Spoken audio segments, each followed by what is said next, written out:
સમાચારના માધ્યમથી મને જાણવા મળ્યું છે રાજુ કરપડાએ આમ આદમી પાર્ટીના તમામ પદ પરથી રાજીનામું આપી દીધું છે। ત્યારે મેં એમને સંપર્ક કરવાનો પ્રયાસ કર્યો પણ એમની સાથે સંપર્ક થયો નથી।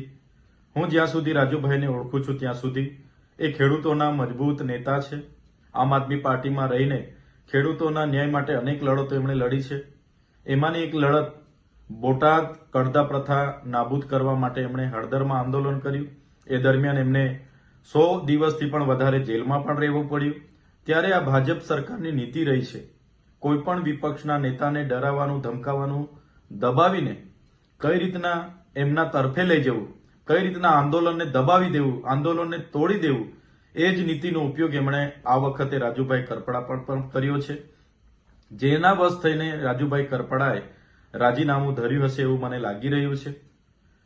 જે પ્રકારે આમ આદમી પાર્ટીએ પૂરા ગુજરાતમાં ખેડૂતોની સાથે રહીને જે લડત આખી ઊભી કરી છે એ લડત આજે પણ આમ આદમી પાર્ટી લડે છે અને આવનારા દિવસોમાં પણ લડવા માટે આમ આદમી પાર્ટી કટિબદ્ધ છે। ગુજરાતની જનતા માટે હર હંમેશ આમ આદમી પાર્ટીના કાર્યકર તરીકે અમે સૌ ગુજરાતની જનતાના ન્યાય માટે હર હંમેશ લડતા રહીશું।